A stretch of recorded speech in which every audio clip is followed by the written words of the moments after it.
Hello and a very warm welcome back to Widowed AF. You're here with me, I'm your host, Rosie Moss. Every week I bring you a story from the forefront of widowhood, and today I have invited Hannah Ramsey on to talk to me. Welcome to the podcast, Hannah. Thank you. Hannah, where in the world are you?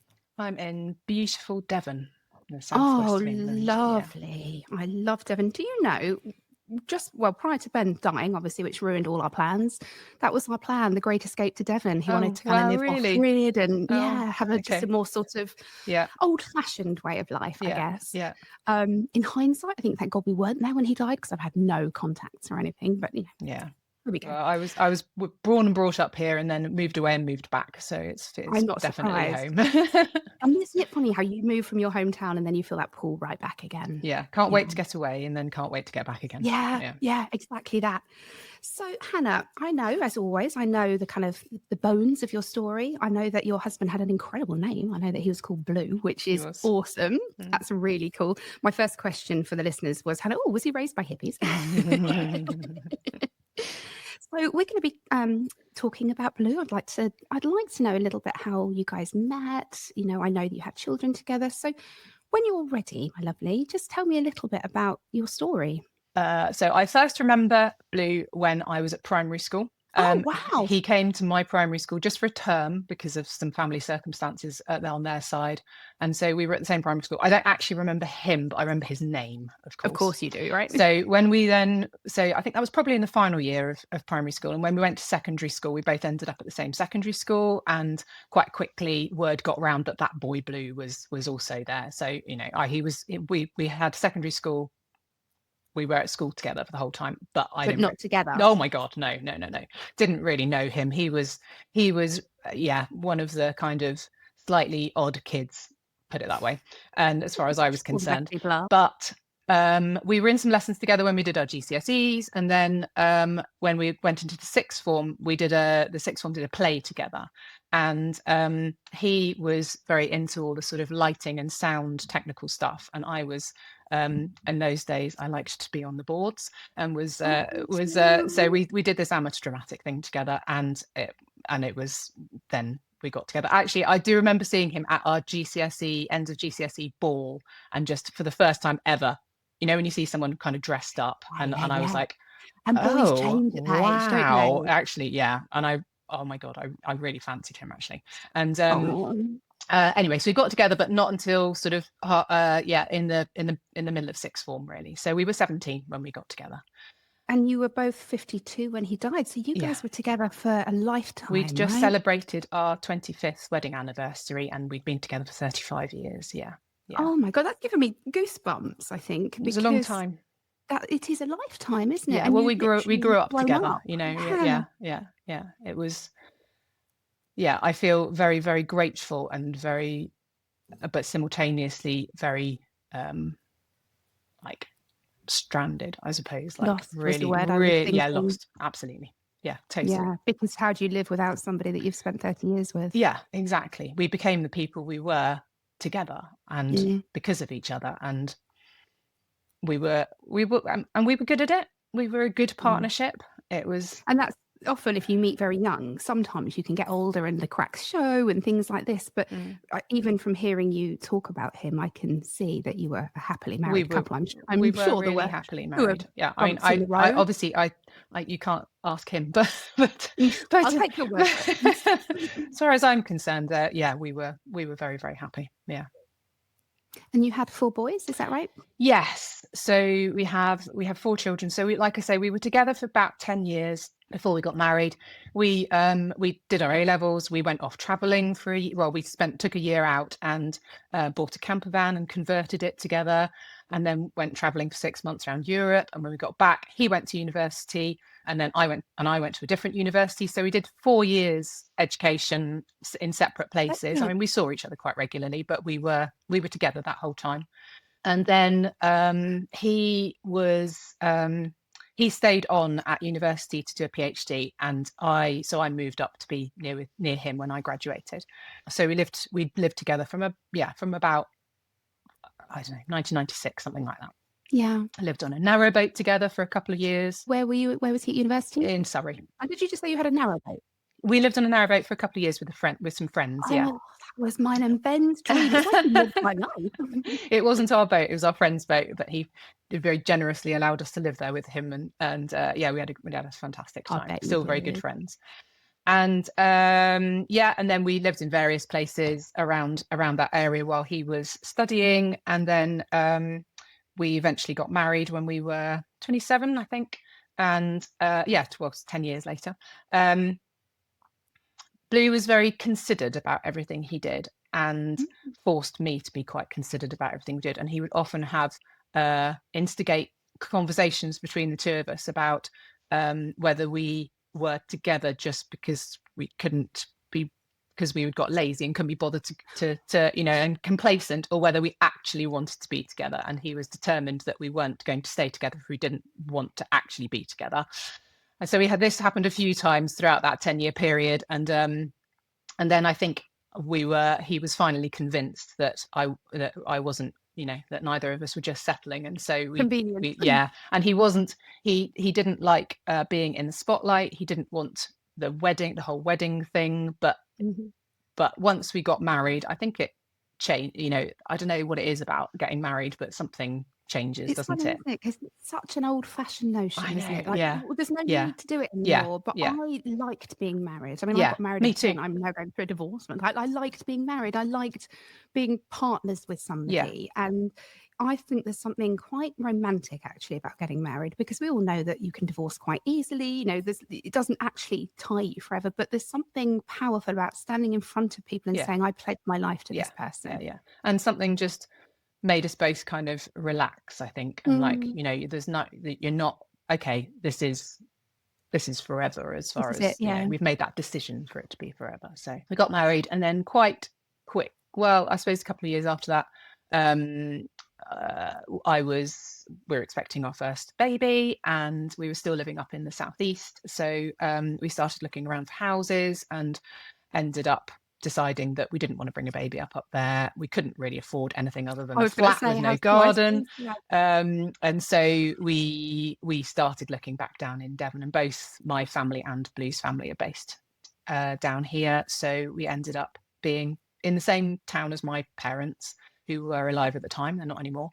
And very close to where Blue's family lives. So that was brilliant. Yeah, we ended up having going on to have 3 more sons, and we lived very close to the family, and all the grandparents were very involved with children. Blue initially was still working up in the southeast, so it was full on. We bought a house that needed completely gutting.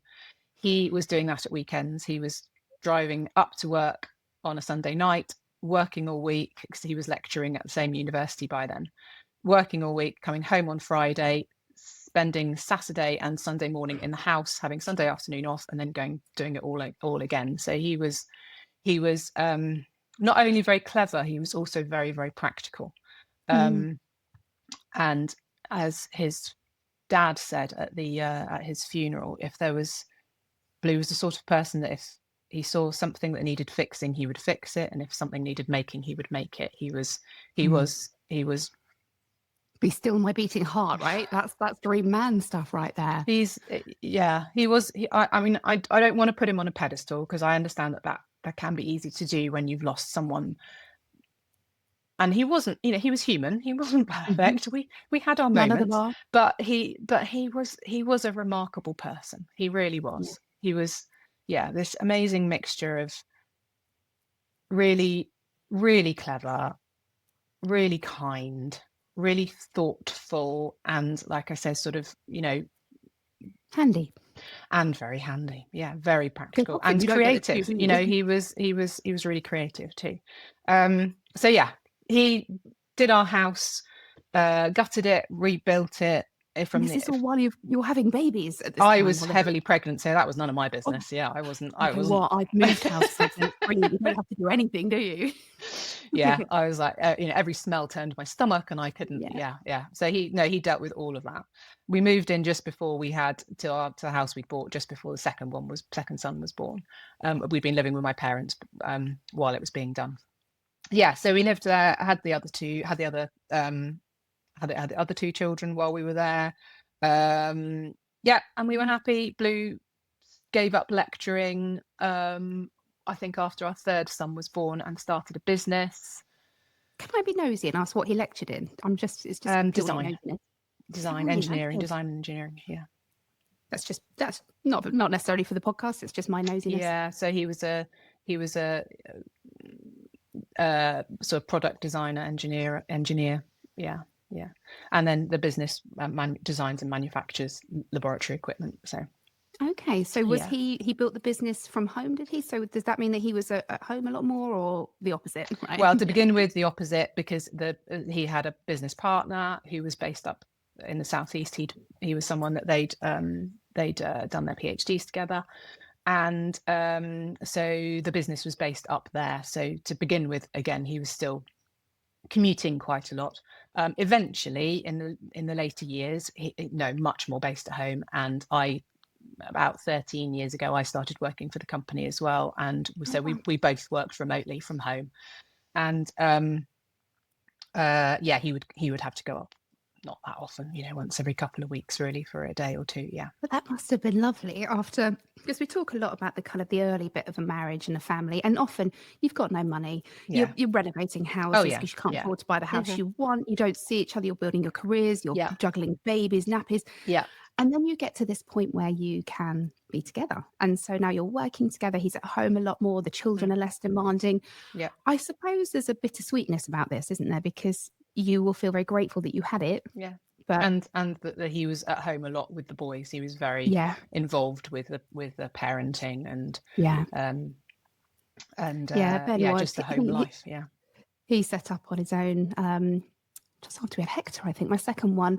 And although he'd have to go abroad for a week each month, roughly, he worked out in France, he was home. He was there to do school runs and take the kids to the park. And not so much of Blue school runs, but well, and not I'm saying that, I'm thinking, but no, he was very hands-on with the kids, and and I know we're kind of not even fully into the story, but I miss that, don't you? Just having that somebody else, and even when they're older kids, just somebody to talk boy stuff with them, or my kids like history, Ben liked history. It's it really makes me sad that they've lost that with him. Yeah. So what happened? Blue was he was very sporty. He enjoyed doing things. He'd always cycled. When I first started going out with him when we were at school together, he lived about 7 or 8 miles from school, and he would cycle in and home most days, and continued cycling. That was just what he did for his exercise. He was also into snowboarding and paragliding, and so he'd had a bit of an adrenaline. He loved it, but he was always very he wasn't I wouldn't describe him as a risk taker. So he was very intellectual about how he approached those things, and he was always very safe. I always felt I had total confidence that he was doing it as safely as he could.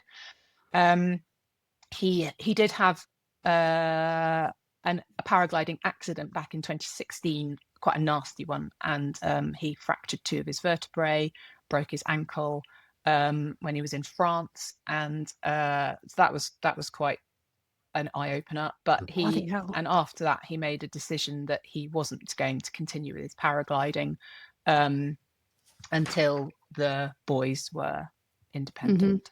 And so he didn't paraglide again after that. We were also by that point in the process of converting a barn, and no rest for the wicked, Hannah, is there? Oh my god, yeah, tell me about it. So it was a very, very long project, so it wasn't finished when he died. Yeah, but I am here now. I'm living here now. Are you? Yeah, I am. So so he had that accident, made the decision that he wouldn't continue with his paragliding. And so like I say, that was in 2016, and then so I think after that he probably got more into the cycling again. And he would usually cycle on his own, and I think probably when he turned 50 he decided he wanted to see how fit he could get. So he I wouldn't describe it as like a midlife crisis or anything like that. It was just, he was just interested, and he was always quite competitive with himself. I think he always thought that had he wanted to as a teenager, he could have pursued cycling professionally, right? But decided not to. So he decided to see how fit he could get, and he bought one of these inside trainer things, and so he could train in the winter as well. And he around that time, I guess, he joined the local cycling club again, and loved it, absolutely loved it. He was really, really fit.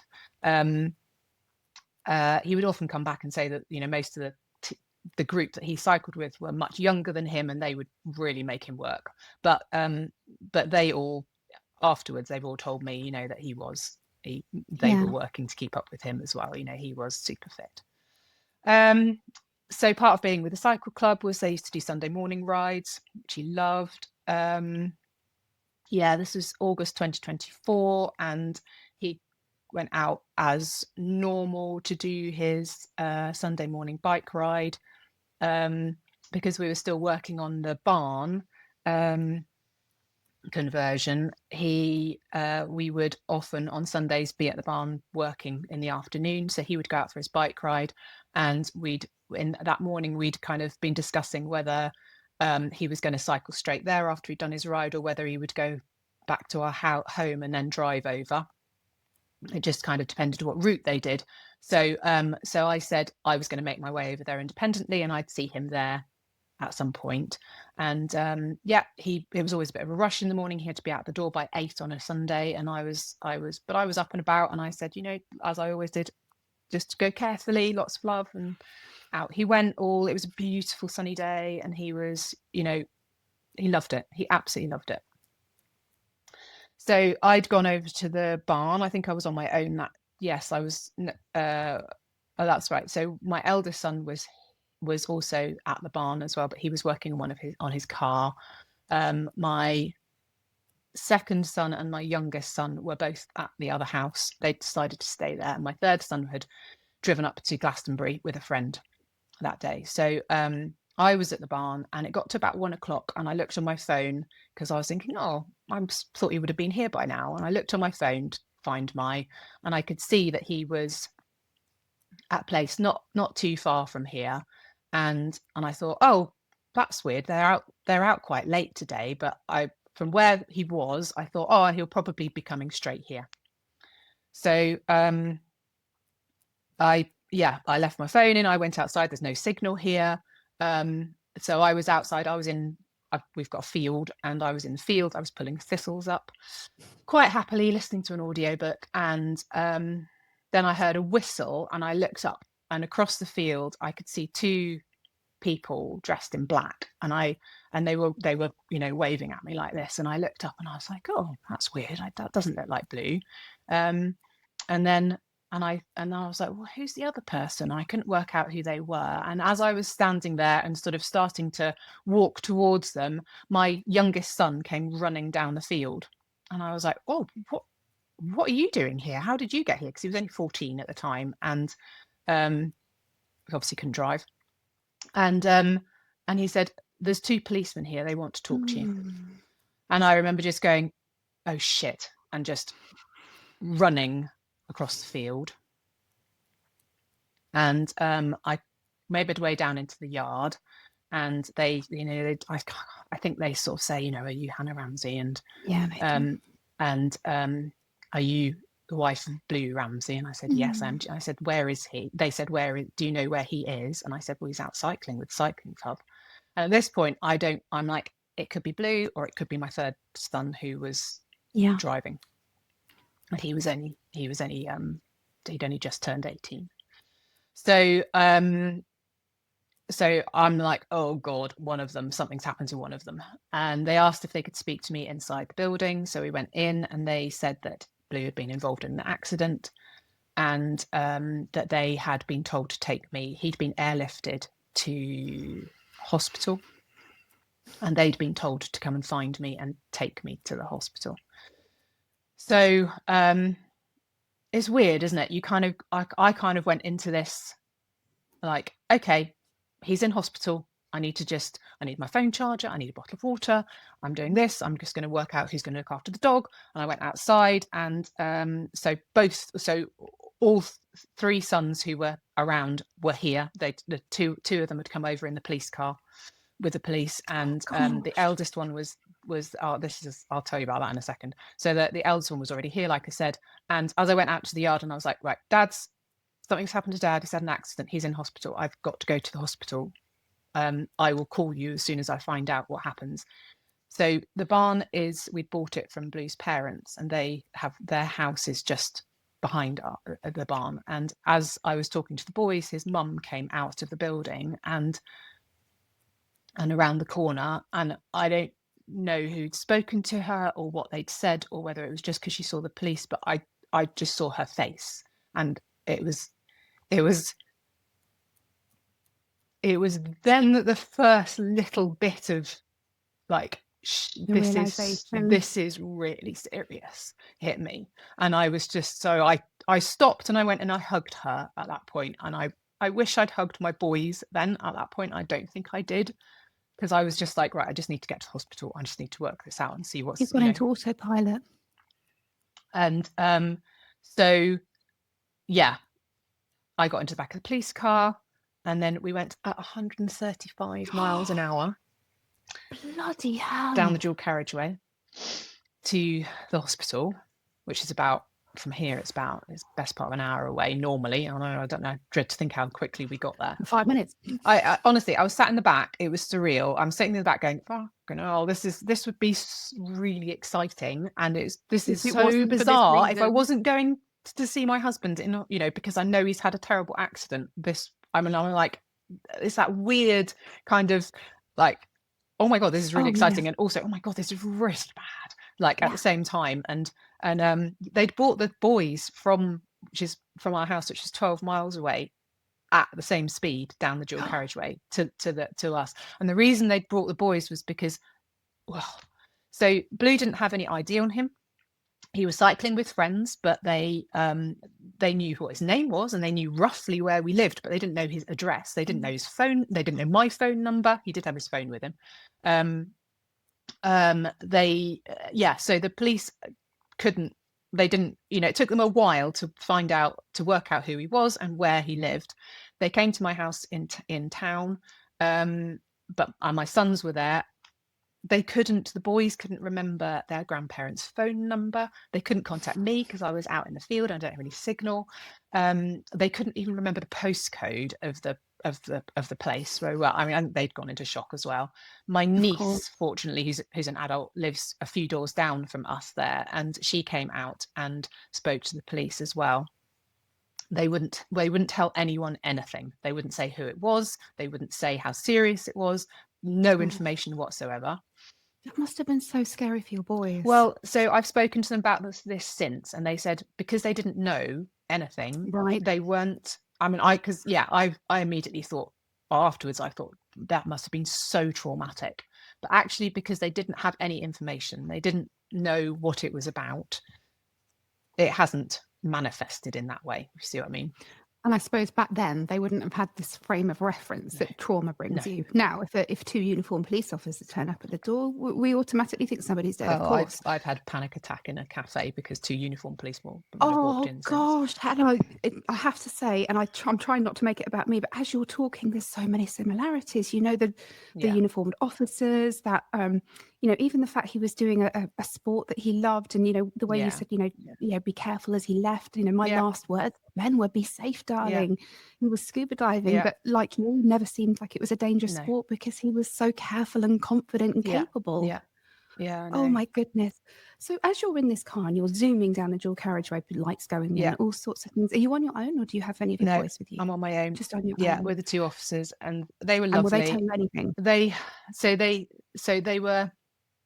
So the next kind of, I said I'd kind of like that first level of kind of like, okay, this is serious, is when I saw his mum's face. And the next bit kind of settled in when I said to the officers, was he conscious? Oh no, they told me in the car, they told me he'd had a cardiac arrest. So I said to them, were you there? Were you at the scene? And they said, yes, they were. And my first thought was, oh God, you poor things. And then I said, was he conscious? And they paused and they went, they managed to get his heart going again. And I was like, okay, all right. And then that next layer of kind of understanding of the seriousness of the situation kind of just settles in. So I think that was all the information I had. So I knew, by this point, I knew that there was a driver involved. So basically a car had pulled out into there was three of them cycling together. They were on their way home. They'd come up over a bridge past an area where cars park because there's walks down the river on either side. And the car had, to my understanding, the car was facing against the direction of traffic. So it was pulled across the road and pulled into this lay-by, and it was pulling out of that lay-by I don't know where it was going, pulled out of that lay-by, and it pulled in front of him, so he was unable to avoid it. So I don't think it hit him, but it went right into him, and there was a collision. He went over the bonnet. His friend who was with him, who I didn't know, I'd never met any of his cycling friends until after the accident, and which I regret now, because they are lovely, amazing, supportive people. I mean, they've been incredible. And his friend who was with him, we managed to kind of, it's a small world. We managed to work out who he was, that we had friends of friends, and somebody got hold of him. And so the day after the accident, I was able to have contact with him. And of course, he was desperate to know what was going on as well. So, and actually came to visit Blue in hospital a few times. He told me that Blue had gone over he'd come off his bike, he'd gone over the front of the car. Mark had got off his bike and had gone around the front, expecting Blue to be going, oh, that was bad, and then giving him a hand up and getting him up. But he could tell straight away that something wasn't right. Blue was conscious. He was on the floor, but he wasn't moving. And he was asking Mark to hold his hand up in the air. And then Mark was reassuring him that somebody was calling the 999. And he was like, and I think Blue shouted, tell them to get here fast. And I think at that point he went into cardiac arrest. So the accident itself, it wasn't the trauma of the accident? Yes, it was. It caused the cardiac arrest. Caused the cardiac arrest. Yeah. Goodness me. Yeah. So you know nothing about this, and you're on your way in the police car to the hospital, which is an hour. I mean, even being that far, even going at that pace, it must have felt a long way. Yeah. So what happens when you get to the hospital? Talk me through it. So one of the driver stayed in the car, and the other one came with me, and then they were both with me. Oh no, I think they both came with me actually into the thing. And I'm just like in a daze, and they took me into a back entrance. There's loads of people around, and they went and found someone and asked about him, and they said, can you take it to the family room? At which point I'm like, oh well, he's dead. Oh shit. So I think the policeman saw my face, and I'd gone into one of the policemen saw my face, and he went off, and the other one took me into the family room. The other one then came back and said, I've just spoken to one of the doctors and he's in a stable condition. At which point I go, because thank goodness for that, because I was like, oh, thank you so much for finding that out, because I thought he was dead. And he was like, yeah, I did too. Well, yeah. So I mean, they were so lovely, honestly. Yeah.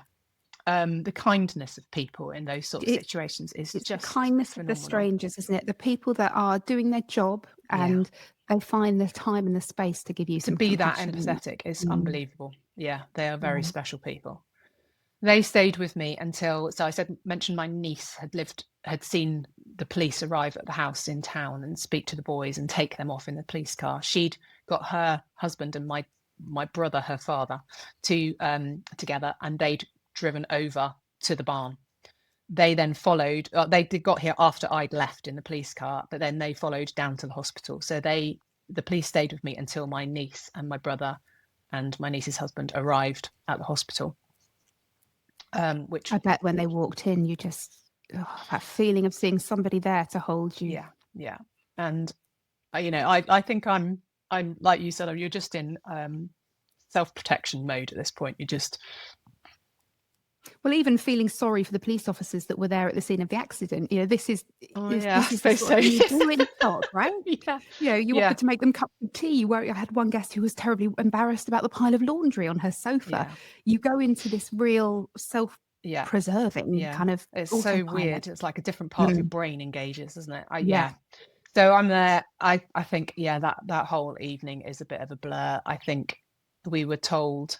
So I remember having lots of conversations. So Blue's dad arrived as well sometime during that period, and at this point we've been told that we won't hear anything for a while because they're still working on him.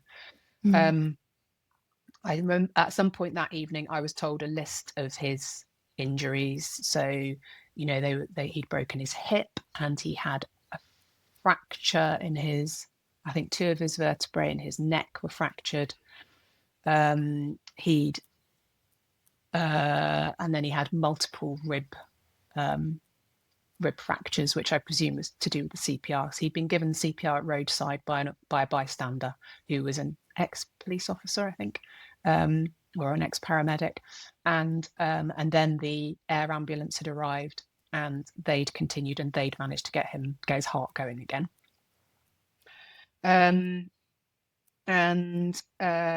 So they were talking through these injuries. They were talking about what they'd had, they might have to operate on his hip, and talking about fixing all the bits, And it's all fixing, right? Yeah, it's healing. But at that point, he was in an induced coma, and they weren't sure because he'd been out because of the cardiac arrest, and his heart had been stopped. I've since found out I think it took them 27 minutes to get the heart going again. So that was a long time. So they weren't, and they obviously, because of that, they weren't sure what damage had been caused to his brain. So then follows another 8 days of him being in ICU, where they gradually bring you out of the induced coma to see, what happens. And he wasn't coping well with it. He would retch and not be well at all. And then they put you under again and then bring you out again. And they're doing tests all the time. I mean, you learn a lot about all this sort of stuff. Medical expert for sure. Yeah. And so this happened on the Sunday. I think by the Tuesday, we were getting bits of information every day. I think by the Tuesday, on most of me had understood that he wasn't going to recover from this. Gosh. They had told us right from the start, by then they had told us that the best we could hope for was a severe vegetative state. Oh, Hannah. And I'd had conversations with his sister and his brother and my kids, about how there is no way on earth that he would want that. Had you ever had that sort of conversation together? Yeah, we've been together 35 years. Yeah. And absolutely, he would not have wanted that at all. And we'd had lots of conversations about all sorts of, stuff over the years. Very flippant now, I think back about it.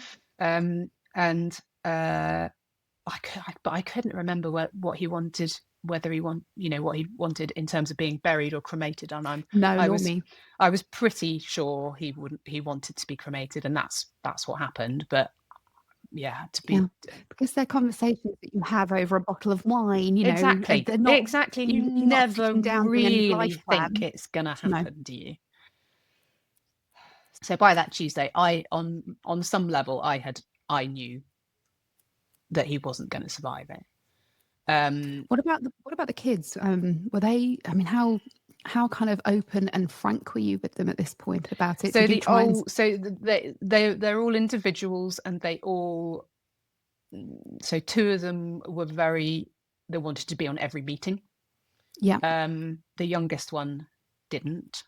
No. And the second eldest wanted to be there for some of them, but not for others. So, you know, we were constantly being taken in, not quite say constantly, once every day or two, taken into the family room and told the next bit of bad news, you know, about how the next round you must have been braced for this, you know, waking up in the morning, like fight or flight, right? My friends saved me from that. They met me at 7 o'clock every morning, took me for a walk with the dog, my three really, really good friends, and took me for a walk. I would scream and rant and shout, tell them everything that had happened the day before in the hospital, and cry. And then I would go back to the house, get ready to go down to the hospital again because I wasn't allowed in until midday. So yeah, I mean, I would not have survived. What wonderful friends. I just wouldn't again, you're giving me a lot of goosebumps today, Hannah. But the idea of that, people coming around and just letting you be messy and oh my god, and I was really messy. Because you would have been having to keep your shit together for the hospital, for the children, for his parents. You know, you become you're sort of the pinnacle of it all, aren't you? And everybody's looking to you. And for you to have that space where you can go and just let it out. What wonderful friends you have. They are amazing. They are still amazing. Yeah. So head down to the hospital every day. So I think by about the I don't know, you know, whenever it was, 8 days, 10 days, I don't know, they'd pretty much decided so they said that he had such severe brain damage, which I think my understanding is correct, because we haven't had the inquest yet, and there is still an ongoing police investigation. So but I have had the initial report from the coroner, and my understanding is that the injury to his vertebrae, his neck, you've got 2 arteries that go up either side of your spine, and one of his vertebrae was crushed, and it caused an occlusion in one of those arteries, which was basically a stroke, a blockage. So even if he hadn't, which I think then triggered the cardiac arrest, I think my understanding is correct of that. And so even without the cardiac arrest, that blockage in that artery would have caused his brain to die, basically. It sounds such a horrific accident. And again, I've just noted that you said a police investigation, so we'll be careful what we say, but was the other car going fast, or? It was pulling out of a parking space, so no, so not think fast. It was quite slow, wouldn't this? Yeah, but it didn't hit him. It just pulled right in front of him, and he came off his bike and went over. So I think it was probably the way he landed. Yeah, you know, he was wearing a helmet. He was wearing a really good helmet. He had camera on his bike. You know, there's lots of footage of it which I've not seen. Do you know, I was going to say, have you? But I knew the answer to that. I haven't been given the opportunity, and that will be, I imagine it will be shown at the inquest. And if the police decide to prosecute, because that decision hasn't been made yet, then I imagine it would be shown at a trial as well. But I don't think I will watch that. I've had it.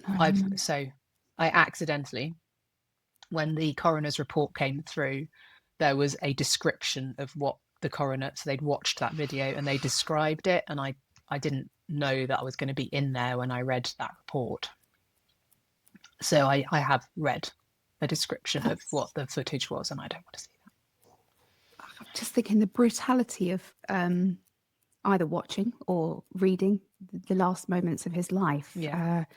Because you know, an anecdotal account is very different, isn't it? My heart goes out to the 2 guys that were with him, and Mark particularly. You know, I just to be there and to see that happen is really traumatic. So his family, as in his mum and dad and brother and sister, they are very much like Blue was. They need to understand everything. They need to be, of course, absolutely 100% sure that there is nothing that can be done. Because he's still on life support at this point. So there's that little glimmer of hope there. Yeah. And the hospital were amazing. They were really good at explaining the difference between traumatic brain injury and what had happened to him, which was different. So traumatic brain injury, you can recover from it, but this wasn't that. Or you can recover from it in some cases, I believe. But yeah, he hadn't had a traumatic brain injury as such. It wasn't an injury to his brain. It was caused by a lack of oxygen because of the artery being blocked. Which is a different thing.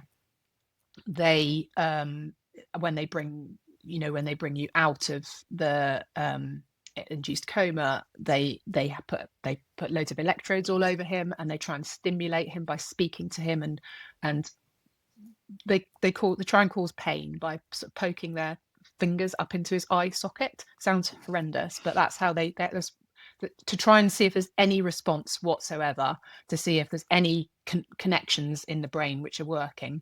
That's what they do. And so they allowed, at the family's request, they allowed us to be there and talking to him when they brought him out. They allowed us to watch and see this monitor, which just didn't do anything when they were doing all those tests. They had one of their MRI specialists talking to us over Zoom, effectively, showing us a picture, what they've seen of Blue's brain compared to what a normal brain would look like, and describing the different. I mean, it was obvious, visually obvious. They looked so different, a normal brain and his, what was going on in his brain. So yeah, after 10 days or so,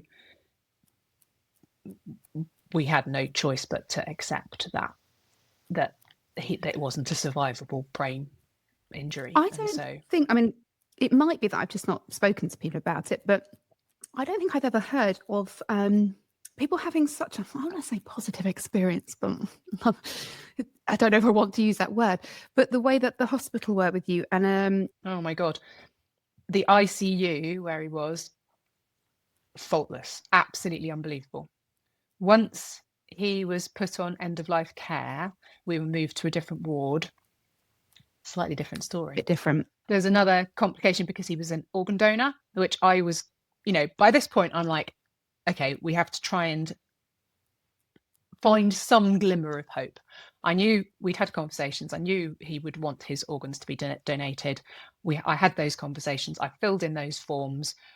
They seemed to obviously think that it was a possibility that could happen. They had so once it had been decided and we'd accepted that the life support was going to be withdrawn and he was going to be on end of life care, it takes another 24 hours for everything to be put in motion for him to be a potential organ donor. And oh my God, that's another whole process. So you then so basically he's still on life support until like a specific time. Everybody's there. He's in a little kind of weird waiting room next to the theatre where they tried to make it nice by so surreal. They'd like drape sheets over everything and put little like fake tea light candles on everything. I know. Sounds like something my kid does in the front room. It was weird, like over all the machinery, I guess, to try and make it less scary. Yeah. And he was there on his bed, and there was, oh God, I don't know, the 2 organ donation nurses.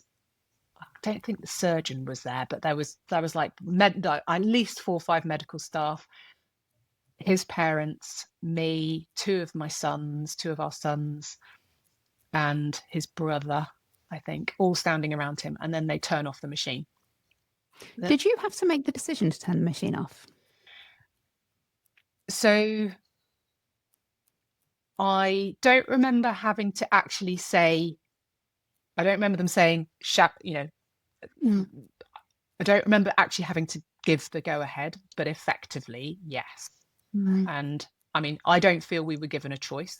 We were told it was an unsurvivable brain injury. And I feel I was very, that there wasn't, I don't really feel like I was given the option as such, but a part of me feels like, it was me that told them to do that. That's a heavy weight, right? Oh, I've had nightmares about it since. Yeah. I'm waiting for the coroner's report to come through, which didn't come through until nearly a year after the accident. My biggest fear about that was reading in the coroner's report that actually they made a mistake and it shouldn't have been turned off. I know. Wasn't the case. And then the kindness of the staff at the hospital of allowing you to see the lack of brain activity, of allowing you to witness all the attempts to show that there was anything there, perhaps made that a little less cruel, because you had seen yourself that there was he wasn't there anymore. Yeah, and certainly his family really needed that. So we're all standing in this thing, and the in this weird room, and they turn the life support off, and his heart has to stop within 3 hours for them to be able to use his organs. And so we're all there weirdly willing him to his heart to stop beating in that 3 hours, and like going, come on, Blue, it's okay, you can go now, just like wanting his heart to stop. And of course it doesn't, at which point you're like, okay, so then everyone stands down, or the surgeon goes, because then at that point they can't use his organs. And he's so this is off at a tangent here, but this is, I'm like, there was no surviving. We had been told categorically he was unable to survive the brain injury, and his organs were healthy and fit. And he was 52, but he was so fit, and there was so much that could have been used to go and help other people. And if assisted dying existed, then I think they could have used those organs, but it doesn't, and so they couldn't, and so it was wasted. They were just talk me through this a bit. So the 3 hours, is that because they need to be absolutely sure there's no sign of life before they harvest organs? No. It's to do with the organs might be damaged beyond that point, I believe. So once the life support's turned off, then they can't be sure that those organs are in pristine condition, if you see what I mean. So, and if assisted dying was allowed, they would have been able to safely. I'm assuming that. I don't know for 100%. But you feel like it would have given you a bit more control. Yeah, I feel like, number one, we would have been saved the next 8 days, which it took him to die. And 8 days. Yep. And then number two. Fucking bugger. And then number two, they might have been able to use the organs. I don't know, because I'm not a medic, but some degree of peace, perhaps. Yeah, they did use his corneas, but they've been donated. Yeah, but that was one all of my very good widowed friends is a gay man, and his husband, he died, and his heart was transplanted into a young woman, and it might be a man. Sorry, I don't want to give the wrong facts, but my friend Billy, he's met this person and he's placed his hand on his chest, and the comfort that this has brought him to know that his husband's heart beats somewhere. And it feels like this was something that would have been really important to both you and to Blue to have this option. I'm sorry that it was taken, or that you weren't able to. It was just another thing, at that of point. Course they keep rolling, don't they? You think, I've just had the most horrible thing happen, and then they kind of, the punches keep on coming. So like I say, it took him another 8 days before his heart stopped beating, and they were just weird days. He was moved onto another ward, into a little side room, and the staff who were there were lovely, but you're constantly fighting the kind of, they're very kind, but they say things like, he had a lot of secretions in his throat, so his breathing was very rattly. And they're saying things like, we're just going to suction to make him more comfortable. And you're going, but hang on, we've been told he's got absolutely no brain activity. So you're not, what do you mean making him more comfortable? And and then we'd have the palliative care team come in, who's saying, do you feel like he's in distress because he's got morphine, And so if he's agitated because he's moving around, we've been told in ICU that the movements and everything, the apparent what appears to be agitation isn't agitation. It's like I can't remember what you call it. It's that kind of brain activity that just happens without you having to be conscious for, like things that just happen. And so there's a fair amount of twitching and movement, and we've been told that is just brain. It's not it's not showing that there's any conscious activity. It's just body twitches, nerve twitches, and yet then you get staff coming in during that period going, oh well, we're just going to turn the morphine up to make him less agitated. And you're like, how can he be agitated if his brain doesn't work? And then you're like, oh my god, maybe it is working. Thinking, and like, oh, and then his eyes open and and then close again, and then it's such a weird. You must have been second guessing everything. Yeah, and all I could do was during that period keep telling myself, they've told me his brain is dead. I know his brain is dead. Everything else is just the way his body is reacting. But I think I was able to kind of deal with it on that level. I think some other people found that harder. And you probably didn't. You were probably protecting yourself in an unconscious way. Yeah, we know that the human brain. Yeah, I can't even go there to think that that. Yeah, well, it's like me when people say, and a very well-meaning friend of mine said, what would you do if Ben wasn't dead? Because his body's not been found. Yeah. And I said, well, I can't let myself think that, because if I do, I will be, the kind of old-fashioned images of the widows walking around looking for their husbands lost at sea. That would be me forever, wouldn't it? I can't live like that.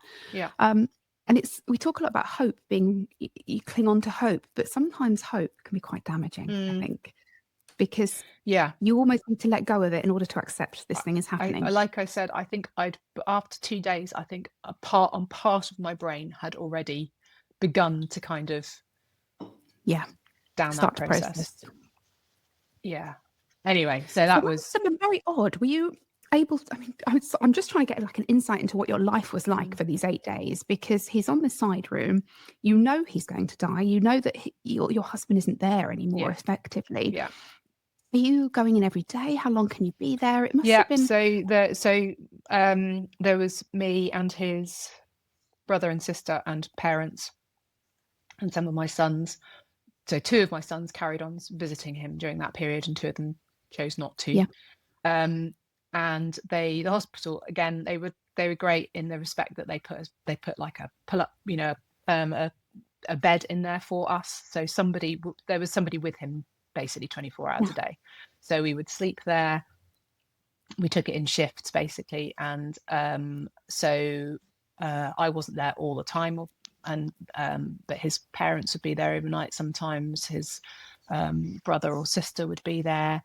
A real team. Yeah, definitely. Yeah. And I was there on my own with him quite a lot, and it was that weird kind of dual thing where I wanted him to die. I wanted his heart to stop beating, because watching him deteriorate over that 8 days was horrendous. Because when he first went into hospital, there wasn't a scratch on him. I think he had a small graze on his shoulder, and that was it. But his leg was at a slightly funny angle because he's fractured his hip, broken his hip.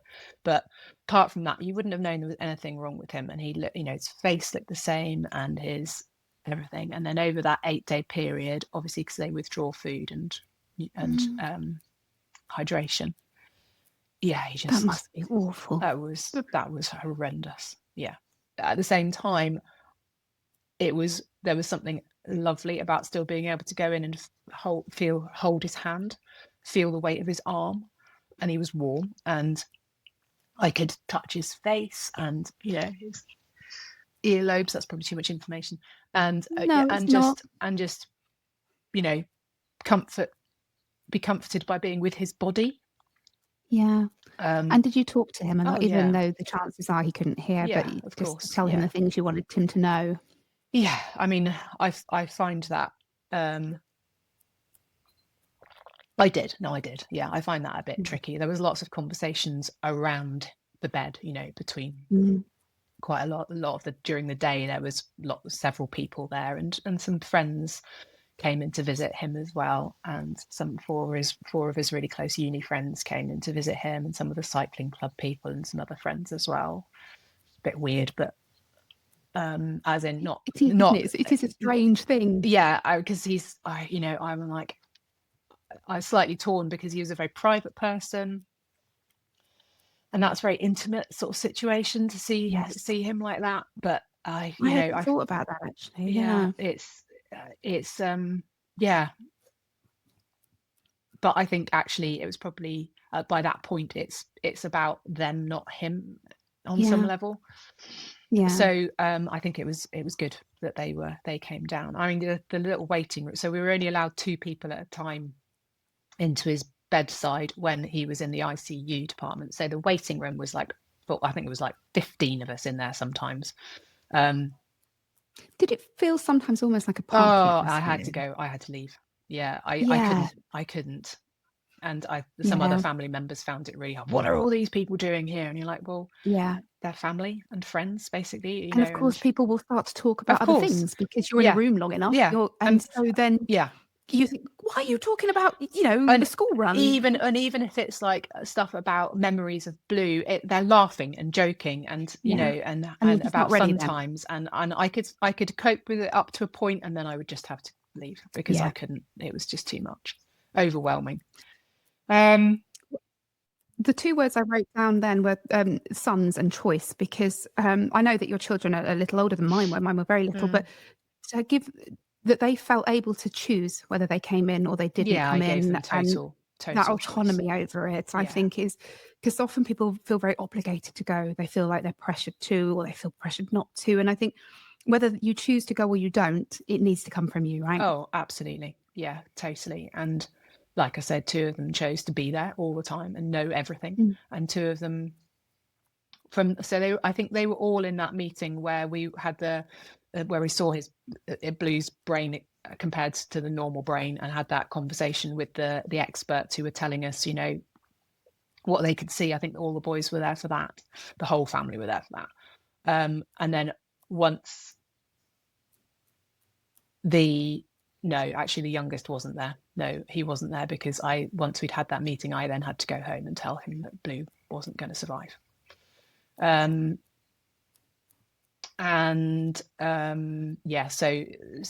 the 3 older ones were there, and then after that, they made their decisions about whether they were going to come and see him or not, and they went to say goodbye. So I think that, because for them to see their dad, at the beginning looking like their dad, as you described, and then I'm glad they didn't see him over the time. That's not what you want as their lasting memory, is it? No, I'm glad that the 2 who chose not to, I think it was the right decision for them, definitely. Yeah. And so what happened at the end? So the day he died in the morning, and I wasn't there. His mum and sister had stayed that night, and I was in the car driving to the hospital when my sister-in-law phoned me and said that he'd gone. How did you feel about that? I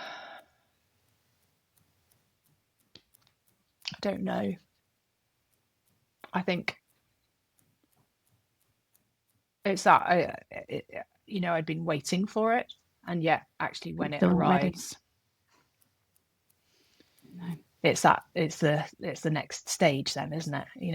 Yeah. And that's the moment I became a widow.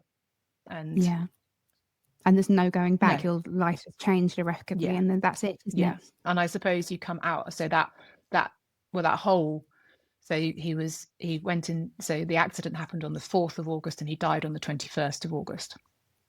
So that whole period had been like a limbo, really, I suppose. And that morning when she phoned me and I was on my way into hospital, I suppose it felt like coming out of that limbo, and I was like, okay, so this is the next part, and I have to, I don't know what that looks like. I think it takes me a while to process stuff. Oh, well, and I hear it a lot with guests who's lost somebody to a terminal illness, and they say, I had months, sometimes I had years. Right. I knew this was coming. Yeah. But when it happened, I was still shocked. Yeah. It's still because I don't think you can prepare yourself. It's anticipatory grief, isn't it? Which is still different to grief. It is. And I don't think I was shocked, but I was really numb. I suppose there was a level of shock, but I wasn't surprised, but I guess there was. I think I was probably still in shock from the initial accident, to be honest. So looking back on it. And people talk a lot about relief and the feelings of guilt of relief, but actually it's okay to feel relieved that they're not clinging on or they're not in pain. Yes. And of course, I've been told he wasn't in pain because he'd had no feeling because his brain was dead. But at the same time, I was relieved because it was really distressing for all of us seeing him looking, gaunt and thin and like watching him die in front of you, weren't you? Yeah. And knowing that that's because, all the nutrition and all the hydration has been removed from him, and it's just horrendous. I mean, you wouldn't do that to your dog, would you? It's just no, you wouldn't. No. And that again is that kind of, the assisted dying. It would, whether it would apply in this case, of course, we don't know. But the idea of keeping somebody in that state for that long, the distress for everybody. Yeah. I know. So cruel. Yeah. I'm so sorry.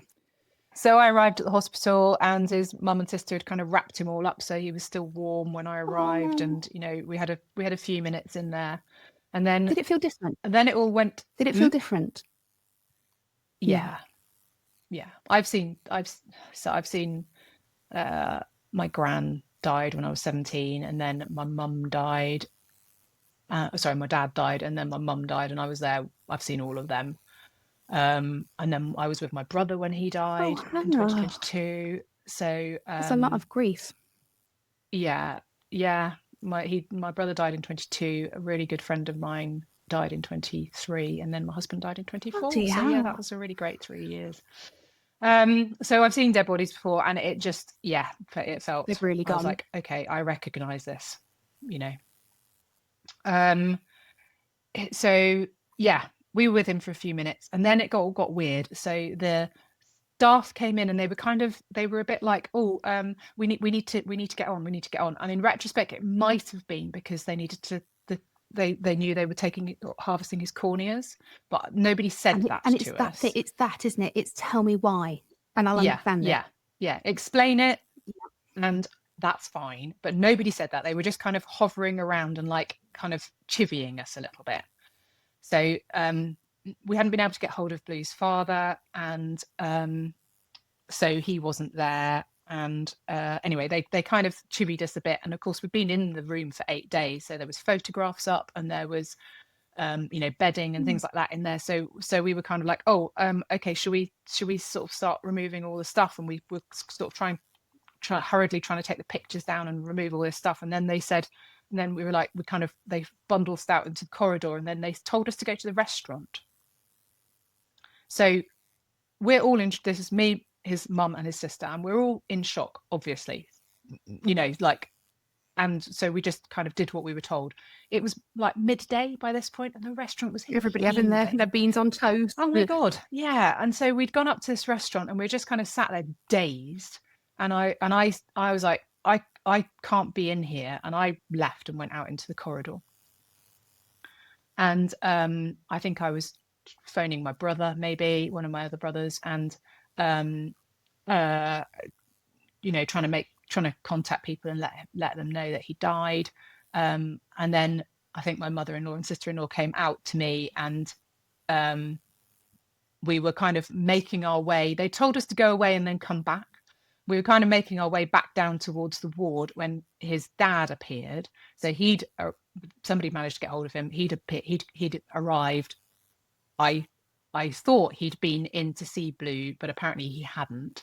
But they'd told him that if we wanted to see Blue before they took him away, then we needed to go straight back then. So we all went back down again. I think his dad saw him, and then we were all kind of told to go. So we kind of went out into the corridor again, and we started to leave the ward. And fortunately, because I've done this before, because I was there when my mum died, which was in hospital. My dad was at home, so that was slightly different. But I was in hospital when mum died, and my brother died.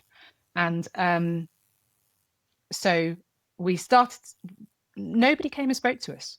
We were just like walking out of the ward, and we got to the doors where you leave the ward, and I turned to my sister and I was like, nobody's told me what's happening to him. I don't, what nobody's spoken to us. What? Well, yeah, exactly. So I was like, this isn't right. Somebody should have told me where they're taking him. So I turned around and went back in and went to the desk, and the person behind the desk said, oh, hello, how can I help you? And I said, my husband's just died and nobody's told me what's happening next. And then there was a woman standing behind him and she went, oh, I think has nobody given you a bereavement pack? And I said, no. And she said to the man, oh, I think they're in that drawer. So he kind of rifled through this drawer and brought out this like pamphlet and handed it to me. And that was it. And that was it. And then we walked out again. And so I'm with my sister-in-law. His mum and dad had gone off with his sister-in-law, and just outside the doors to the ward there was like a seating area. So we sat down, my sister-in-law and I sat down there, and I had this pamphlet and I opened it up and I started reading it, and I was like, okay, so it says here that within 24 hours we should get a phone call from the hospital to tell us what's happening and where, and what the next stages are, and blah blah. And I'm reading through all this information, and as we sat there, the doors burst open and they bring his body out. 2 porters chatting about where they're going on holiday. Obviously it's covered with a tarpaulin thing, but yeah, they just wheel it past, and we both just stopped talking and like, look.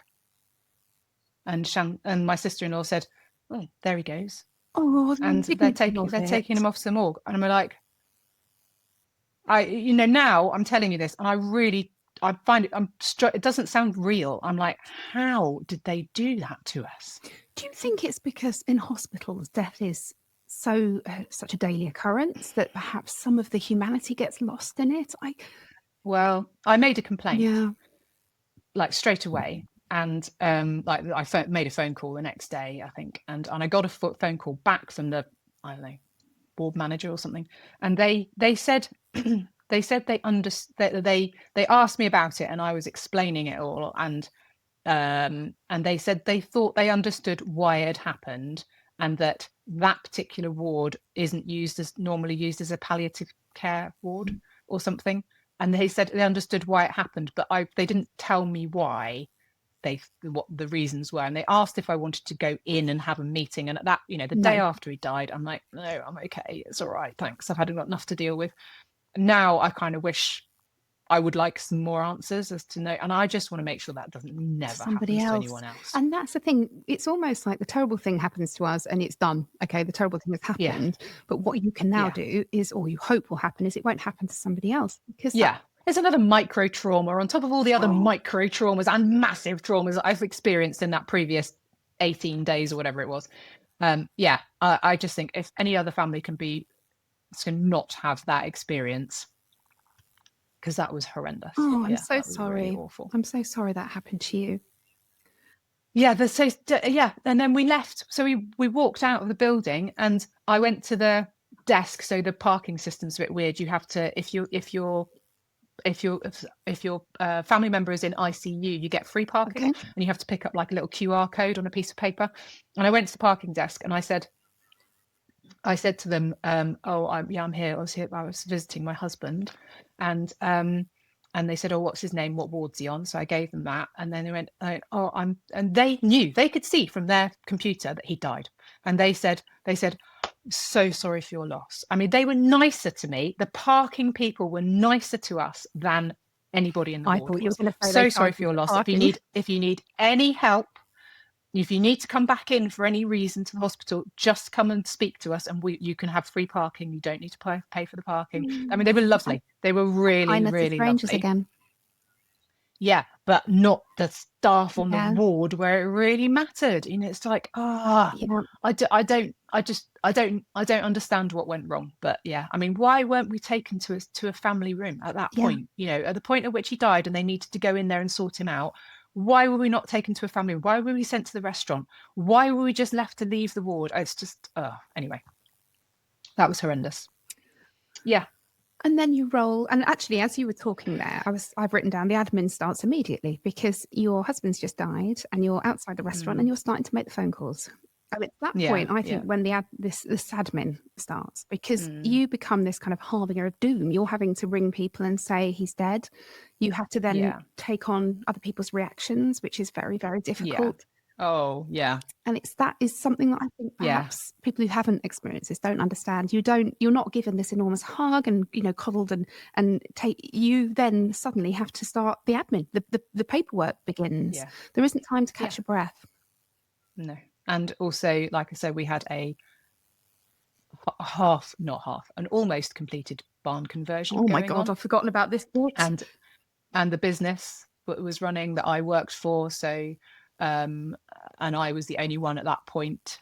So once he died, I was the main person that had access to the bank account to pay all the invoices and to pay the salaries and to do the VAT returns and all that sort of stuff. So I did the VAT return while he was in hospital. That was that's the bit they came to my door when Ben died. Yeah, and that's oh my God. How do we do it? I don't know. I don't know. I think if you said to me now you've got to do all of this admin, I would be like, I can't. Grieving with a baby in my arms somehow. Well, so my friend that died that I mentioned in 2023, her husband was amazing. So when Blue was when I went to tell him that Blue wasn't going to survive, he gave me a massive hug and he said, "You'll be okay." And I was like, "I don't think I will." And he was like, "You absolutely will. And you need to hear this, don't you?" And I have held that. And then the other really wise thing he said to me was, "Yeah, it's shit. You are given the most amount of stuff that you have to do at the point in your life when you have the least capacity to do it." Yes. And I was like, "Oh my God, that's so true." Yeah, and I don't know how we do it, but we do. And you didn't even have your mum and dad there. I know you said quite early on, you said that you'd lost your parents, and I was thinking about how. I know. I really missed my mum. Yeah, I bet you too. And my friend, who died as well. I mean, she was a neighbour too, and she would have been, right there. Yeah. She was part of the group of friends that were there for me, and they have been amazing. But she would have been there too, and And it's the grief opens up all the other grief as well. So all that grief that you'd kept kind of locked away. Totally. And what you've spoken beautifully about your friends. So what were people like afterwards? Did you have, people dropping food off? Firstly, how did you finish that renovation? Did you get the builders carry on? You weren't doing it yourself. Please tell me that.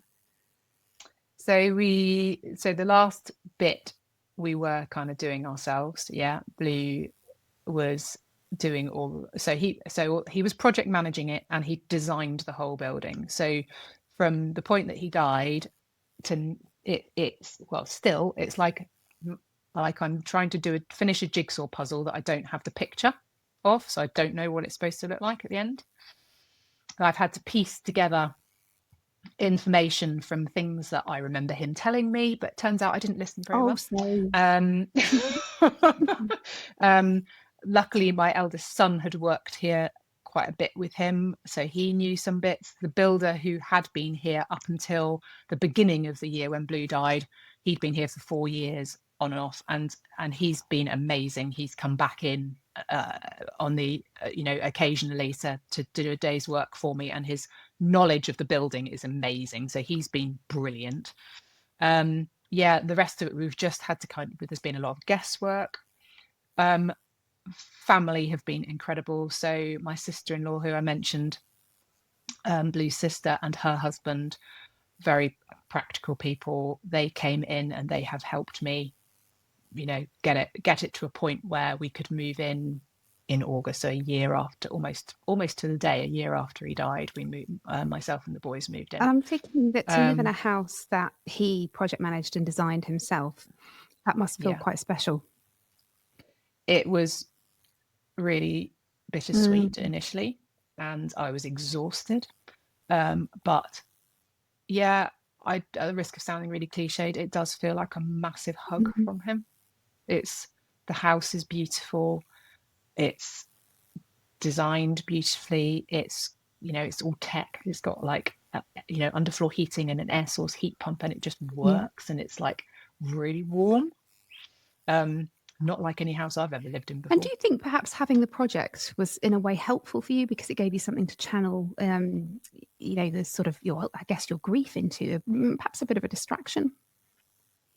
Yeah, maybe. Yeah, maybe. I certainly the garden, the garden, I'd begun the garden maybe 5-6 years ago. And so it's beginning to be reasonably established now. And that was the only bit to begin with. I couldn't do anything in the building. There'd be lots of people here. My family, his family here, sort of like, what can we do?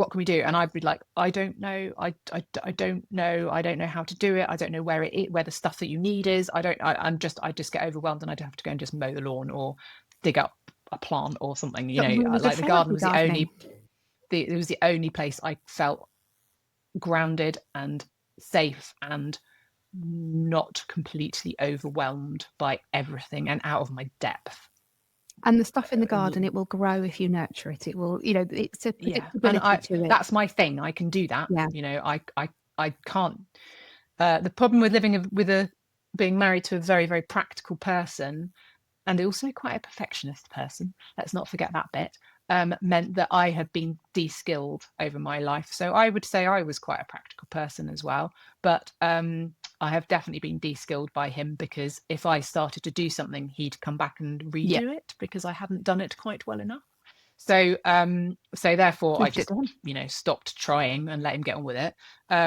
So when it came to doing anything in here, it's taken me until relatively recently to be able to do anything practical in here and to go, actually, it's okay, because it's me that's got to live with it if it's not perfect. And I'm much more like, oh, it's not perfect, but it's fine. Yeah, I painted the corridor, and it's quite a high ceilinged corridor. And I got up on a ladder, and I got I couldn't quite get to the top to cut in. And I thought, I'll get back to that. It doesn't. Who looks up at the top of the ceiling? It's just going to be there till the house sells. It's fine. Yeah. My mantra is it's good enough. And I think that's such an important mantra when you're widowed, because we can't be the same person we were. We cannot. No. In many ways, we might come out possibly stronger, but you just have to be good enough for that first few years. You really do. Yeah. Now, you were both 52 when Blue died, weren't you? And I know that puts you in a slightly awkward predicament in terms of support, because the group that I always recommend to people is Way, Widowed and Young. Now, Young, it cuts off at 50, doesn't it? You have to have been 50. 50, I think it has to be before your 52nd birthday, is it? Oh gosh, you were close then, right?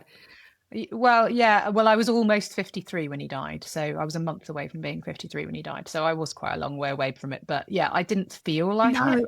I think mentally, when you when you go into the next decade, you still feel like you're in the previous one for a few years. These aren't the same as they used to be. People in their 50s are younger, they're more active, they're and so your next possibility will be Way Up, which is for older Way members, but that then can be quite a lot older. And I talked a lot. I started the podcast because I didn't feel represented. I didn't see anybody like me in the widows sphere. Yeah. And for you, on paper, you're fitting more traditionally into the widow box because they've dedicated over 50. Because I'm older. Yeah. You're only 52. You're not 90. Yeah. And so that must have been quite isolating in a way, to not really be able to feel that there was somewhere for you to feel like you were a part of the tribe. It was really frustrating. Yeah. Because I like to research, I like to read, I like to kind of get to know a subject, and I was like, right, okay, so this is me, but I couldn't find anything really that felt like that I kind of could get to grips with until I found your podcast. My pleasure. It was weird. So I have one friend who contacted me. She was a school friend, and we've been just Facebook friends for since then, but not seen each other really. Who contacted me when I'd put a Facebook post up saying Blue was in hospital. She contacted me to say that her husband was ill and was basically on palliative care as well. So I was in contact with her. Apart from that, didn't know anybody my age.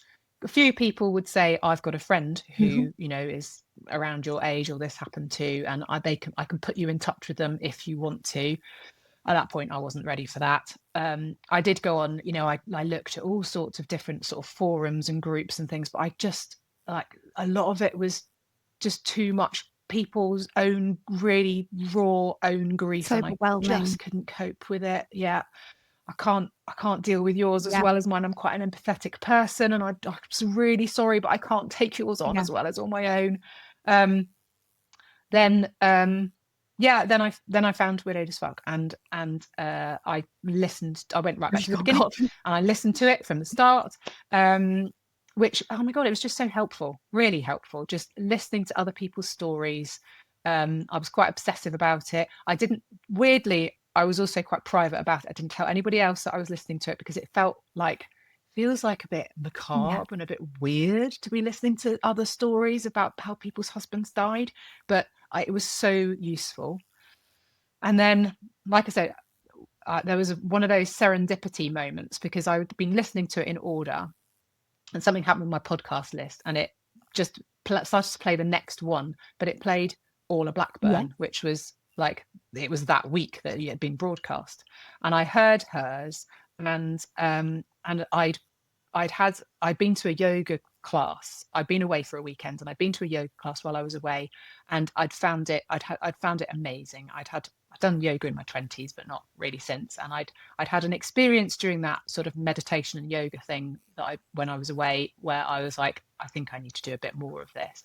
Heard Orla talking on your podcast, and so decide, and then right at the end she said that she did these online yoga things. So I looked up her website, and it said, the first thing that flashed up was that she was doing a retreat. And I read the information about the retreat, and I just burst into tears. And I was like, oh my God, I think I need to do this. So I went on Orla's retreat in October. Oh, I'm so jealous. I wanted to go there, but I couldn't get the childcare.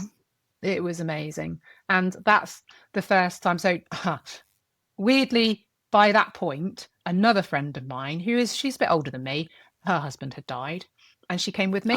So her husband had only died 8 weeks previously, so very, very new widow. They'd had a bit of warning, but even so.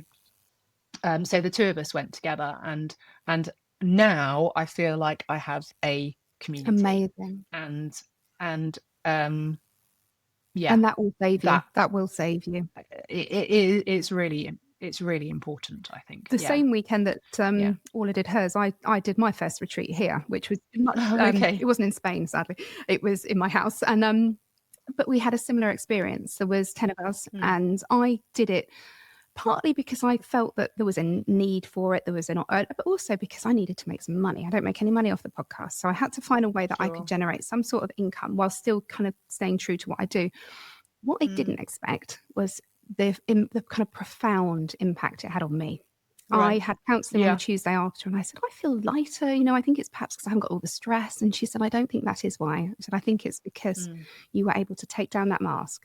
Because I'm nearly 8 years widowed. Obviously, here I can talk about it, but you know, you do feel a little bit like, God, my friends want to hear me wanging on about my grief at this point. And they of course would say yes, but I don't know. There's something about talking to people who get it, right? And absolutely, and we understand no time limit on it.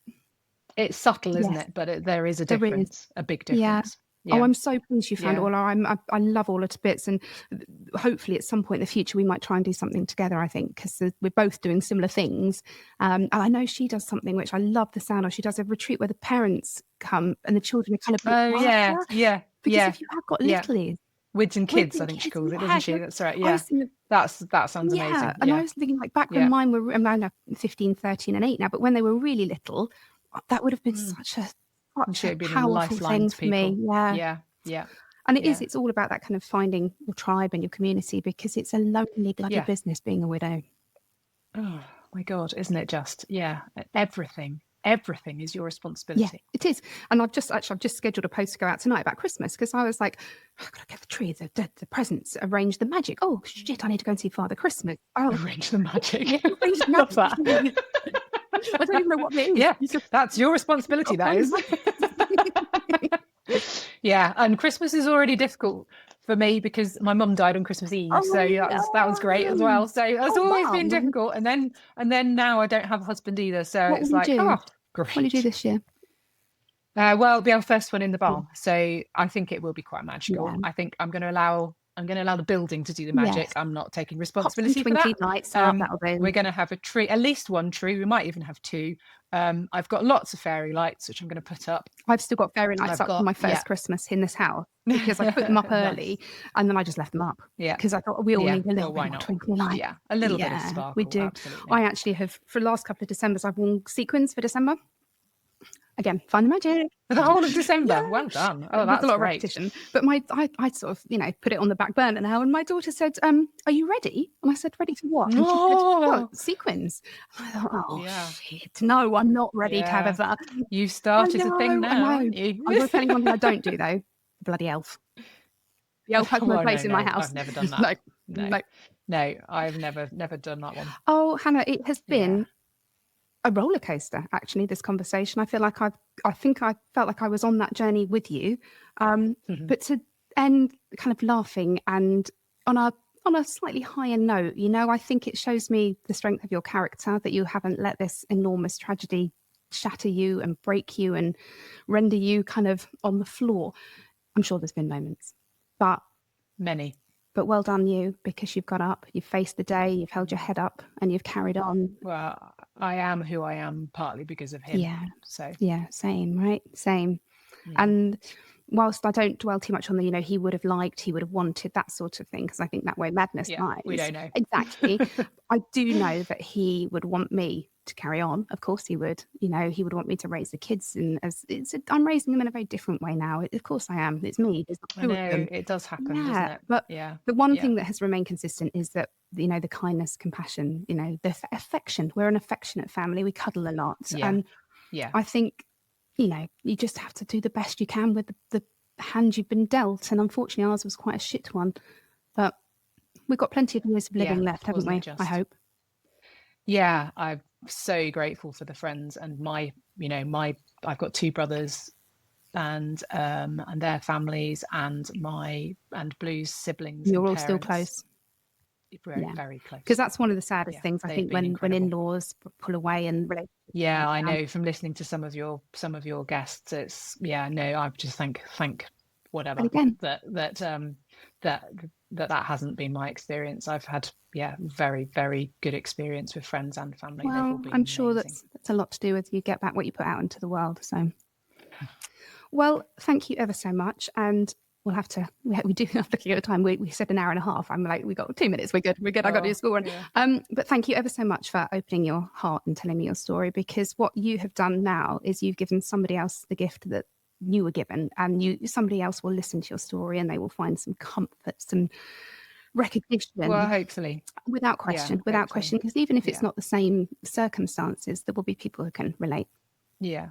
Can I just acknowledge as well that if anybody else has had a similar experience where I'm over a year in now, so it's a year in August, and there is, as I said, we still haven't had the inquest. I've been told that might be another year yet, and police investigation inquiry still ongoing, and so that is still here, it's still all encompassing, it's sort of around you, isn't it? You're still living in it.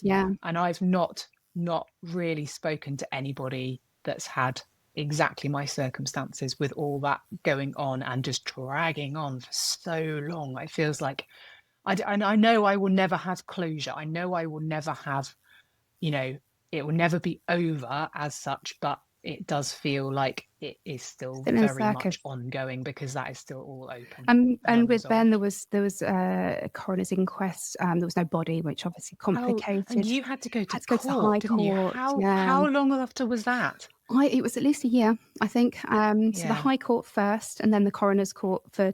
And it was death by misadventure, which I always think is such a jovial term for a death, or a misadventure. That sounds like you stubbed your toe. Something a Victorian would die. Yeah. So I have some understanding of how arduous and lengthy, and we talk about closure. It's a very American term, isn't it? But I don't really like the term, but you need to you need that almost that defining line. Okay, right, this bit is done. I've done the admin. This is done. Now let's do what's left. Yeah, that's it, isn't it? The admin is still ongoing. Yeah. I still have solicitors. I still have, you know, police involvement. I still have, you know, all that is still just going. So just one quick question for you. Have you ever spoken to the driver of the car? No. God, no. No. I mean, I think if the police decide to prosecute, then obviously they will be in court. No. So no, I listened to something recently about what do you call it? Restorative justice. And I've, you know, obviously you can't help putting yourself in that position and thinking, how would I feel if to do that? And no, not yet. No, the skipper of the boat, there'd been 2 deaths prior off the same boat, unrelated. Oh, right. So there was a police investigation, and I actually wanted to speak to him that night, and I tried to ring him and he didn't answer his phone. I managed, again, you know, bike community manager. Really? And so I didn't see him till about 2 years later in the coroner's court, and so much of my anger disappeared. You know, it was just a terrible accident. Yeah, I'm not angry. Yeah, I can't, I don't want to give any. I do know a little bit of information about them, and I don't want to give too much, but I'm not angry. I'm just unbelievably sad for Blue. I'm unbelievably sad for the driver, because I know that they're going to have to live with that for the rest of their lives. Yeah. And I'm really sorry for myself and my boys. I know. But I'm not angry. Yeah. Well, I am, as I said, I'm so sorry that you're in this club, but I welcome you in with warm, open arms, and you're part of the WAF tribe now. You're stuck with us now. There are worse people. I think I'm going to do some sort of event next year. I've got some ideas percolating. Try and get a few of us together. I think that would be really nice. It's lovely to talk this way, but it's all about community, isn't it? It really is. Maybe Orla's the woman. Maybe I get onto Orla. Yeah, do it. She's fantastic. So if you are out there and you have been listening today and you've been affected by Hannah's episode, you can reach out to me and I can pass any messages to Hannah. You know, my inbox is always open. I'm not the best at replying, but I do get there eventually. But for now, wherever you are, whatever you're dealing with, you take care of yourselves and each other, and I will be back with you next week. Thank you, Hannah. Thank you. Bye.